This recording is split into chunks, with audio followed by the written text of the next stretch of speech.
Nag-aantay po kami. Nag-aantay ang Pilipino na meron pong mapanagot. Umaatras na ngayon.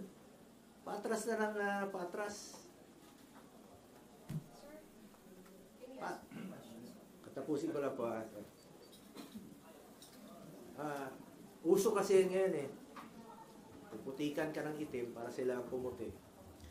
But I trust our people to see through the noise. I have stood by them through floods, fires, earthquakes, and the pandemic. I earned their trust not through words but through action. Serbisyo po ako at pagmamahal, pagmamalasakit sa Pilipino. At hindi ko po sasayangin yung tiwalang binigay niyo po sa akin. I will never walk away from them. Sa katotohanan lang po tayo, pakiusap ko lang po, sa katotohanan lang tayo. Lumabas po yung totoo muna. The truth lang po. Ilabas niyo po yung katotohanan. Yan po ang pakiusap ko sa ICI, Secretary Vince, at sa lahat po nag-iimbestiga. Doon lang po tayo sa katotohanan. Huwag na tayong paikot-ikot pa. Huwag natin ilihis ang katotohanan. Huwag niyo pong lokohin ng Pilipino. Tumbukin po natin ang dapat na tumbukin. Anong kinalaman ko dyan sa 2017? Kung meron mga joint venture sila, please check. Imbestigahan nyo po. Panagutin nyo, kasuhan nyo. Willing po ako maging complainant. Kung may mga pagkukulang, willing po ako. Kesa naman papaikot-ikot pa natin. Kasi expect it na hindi lang po ito ang mangyayari. May mga gumagalaw na puwersa para iikot po yung katotohanan. Para hindi mapanagot. Nandun na Klaro-klaro na dito. Nag-imbestiga na tayo dito sa Blue Ribbon Committee. Marami nang lumalabas. Ang dami-daming mga kongresista na sila mismo ang kontraktor. Sila mismo. Congressman talaga na kontraktor. Yung kontraktor talaga. Sila mismo. Kung layo ko dyan, ang kinalaman ko dyan, pigilan mo ba magnegosyo yung mga tao, mga kamag-anak? Hindi natin mapigilan. Basta walang kalokohan. Ayaw ko po ng kalokohan. Ever since, ayaw ko po ng kalokohan. At nakikiusap lang po ako sa lahat, no, sa DPWH, sa Ombudsman, sana po'y maging fair. Tumbukin natin ang katotohanan. At sana naman po, wag naman po akong gawing dahilan na hindi mag-cooperate dahil merong tinatago at pinoproteksyonan. Ako na po ang nagsasabi. Ako po ang nagsasabi. Please lang, sabihin niyo po ang katotohanan. Katotohanan lamang po. Ilabas niyo po yung katotohanan. And let me repeat, hindi ko po kilala yung mga diskaya. Balikan ko yung joint venture na trabaho nila. Tingnan nyo kung tapos na. Napakinabangan naman ng taong bayan. Kung napakinabangan, may COA po. Trabaho ng COA yan to check kung tapos na po at napapakinabangan at meron bang problema. Kung may problema, kasuhan nyo po. Please. Ako na po nagsasabi, kasuhan nyo po. Wala po akong kinalaman dyan. Wala po akong pakialam dyan sa kahit na anong negosyo. Naka-focus lang po ako sa trabaho ko bilang senador. Sir,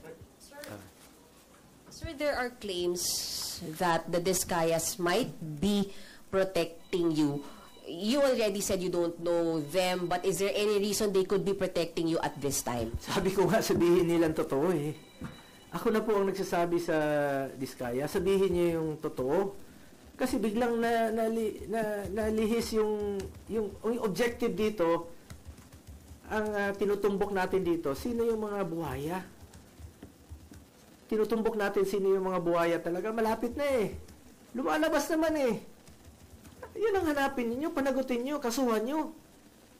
Eh ngayon, bakit kayo atras? Ang layo eh. Ang layo ng inatrasan nyo, parang cover up na ang nangyayari. Tumbukin ninyo yung mastermind. Ang issue dito yung flood control at yung mga ghost projects. Bakit aatras ka ngayon? Kaya ako nananawagan sa lahat ng mga witnesses, magsabi kayo ng totoo. Wala kayong dapat itago. At wala silang dapat proteksyonan sa akin dahil wala po akong kinalaman. Hindi ko naman sila kilala. Hindi naman po ako nag-i-involve sa any government transactions. Hindi po ako nakikialam dyan. Wala po makakapagturo na may kinausap po ako, nakisali ako sa any government transactions. Senador po ako. Trabaho lang po ako dito, nagsiservisyo lang po ako sa taong bayan. At hindi ko nga sasayangin yung tiwalang binigay ko po.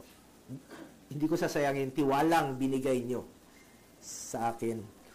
Mas problema tayo ngayon, mas gugulo ang bayan pag ilihis nyo po ang katotohanan. Marami pong nag-aantay sa ngayon. Malaman yung katotohanan at matumbok ang may kasalanan at may pananagutan dito sa mga ghost project, dito sa mga flood control projects po. But sir, would you be willing to cooperate with DPWH, Ombudsman, ICI with the investigation? Sabi ko nga, willing pa akong maging complainant eh. I'm willing na maging complainant kung meron po may kasalanan dito. Sabi ko, kahit kamag-anak ko, I don't care. Kung may kasalanan sila, kasuhan sila, ako pa maging complainant. Pag may pagkukulang sila, substandard, pagkukulang, panagutin sila. So, wag lang pong paatras yung investigasyon. Since ito yung divert po pala yung anino. Binabalik ng malapit na. Alam naman ng taong bayan, sabi ko nga, paakyat na eh. Lumalabas na sa mga hearings dito, sa investigation. Alam naman natin kung sino yung mga nagpupondo, sino yung mga totoong mga contractor, sino yung mga involved sa anomalous projects.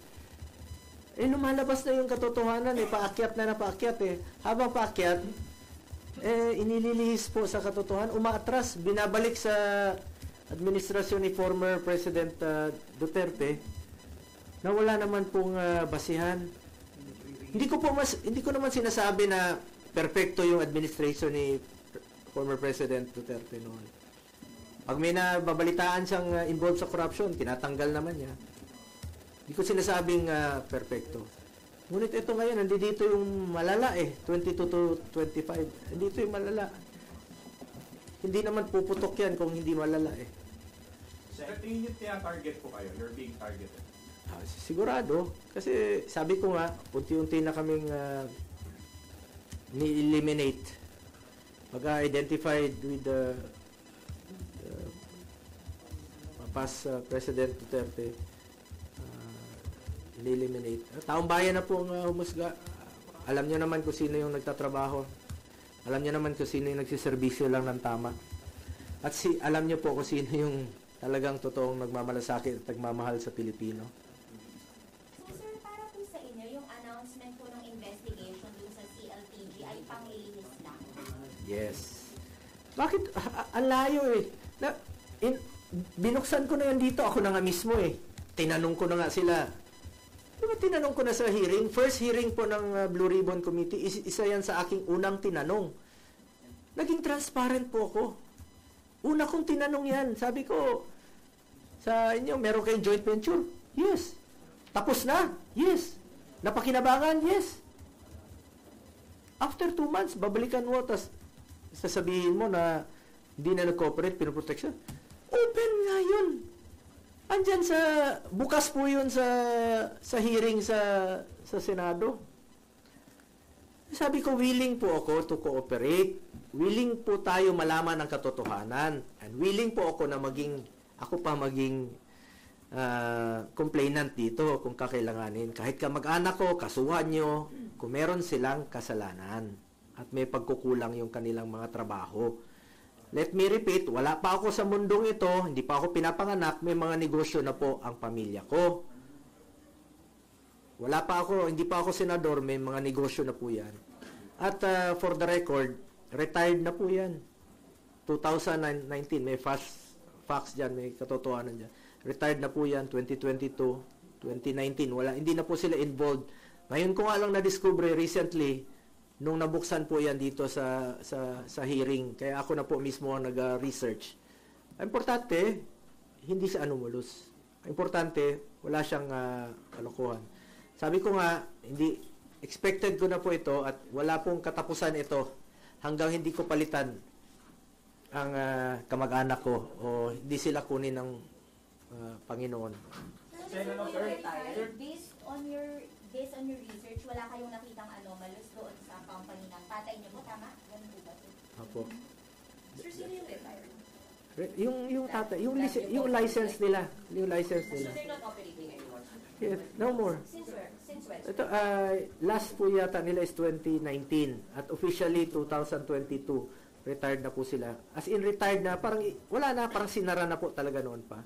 At parang tinapos na lang po yata nila yung kanilang trabaho noong 2019. At hindi na po sila nila ginagamit.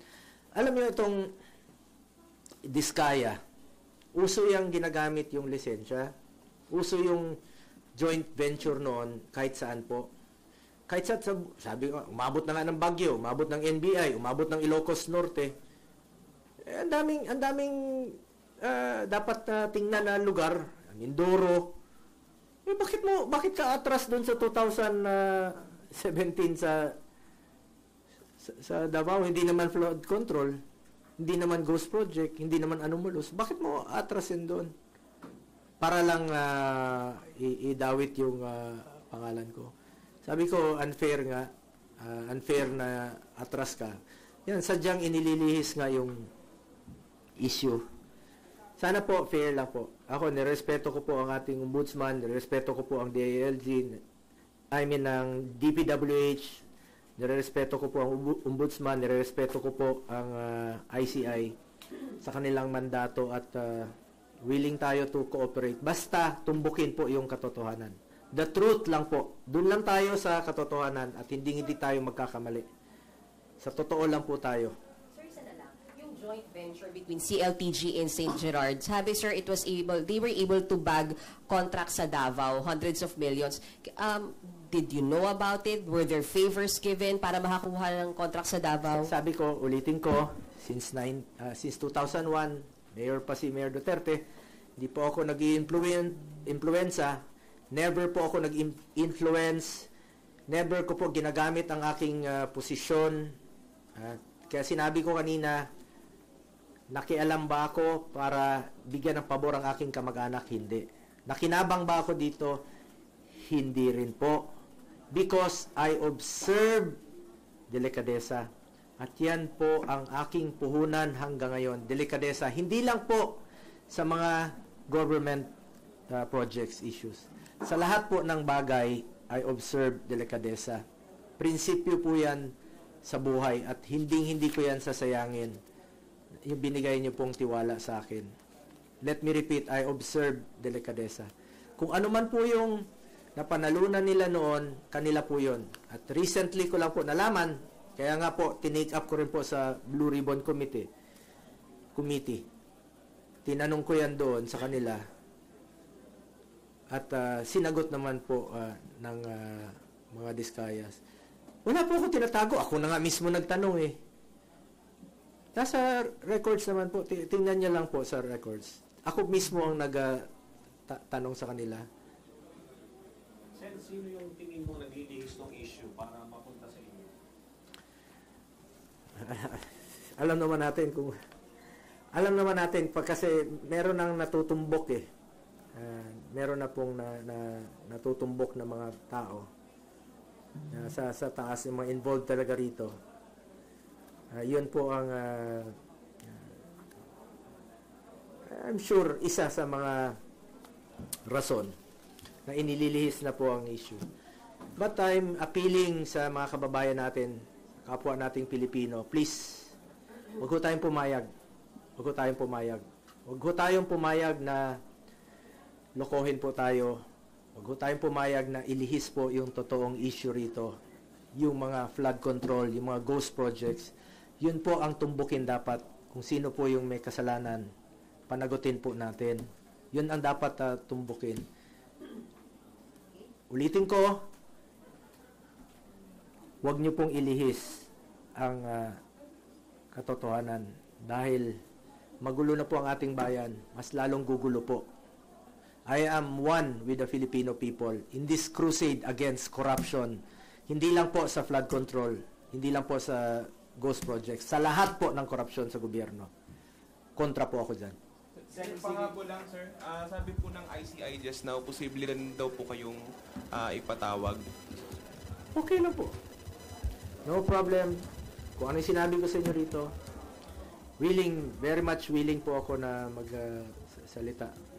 Willing to cooperate. Willing po akong sabihin sa kanila yung totoo. Ayon po sa aking nalalaman. Malinis po ang aking konsensya. Malinis po ang aking konsensya. Sir, hindi ba welcome move po para sa inyo to na iimbestigahan na rin ngayon ng DPWH, hindi lang yung administrasyong Bongbong Marcos, kundi pati yung Duterte administration? Kasi sabi niya sa interview kanina sa ICI ay wala siyang sisinuhin. Oo, lahat naman po. Lahat naman dapat imbestigahan dito. Ang ibig ko sabihin dito, tinutumbok na natin dito yung malala mga recent na 2022 to 2025. Nandito po yung malalang korupsyon. Pero lahat naman dapat imbestigahan. Pwedeng balikan ng previous administration. Even before pa. Before President Duterte's time, pwede rin nilang imbestigahan kung meron pong anomalous. And sinusuportahan ko po yan. Katotohanan po ang gusto nating malaman po rito. The truth po, the truth. Salamat.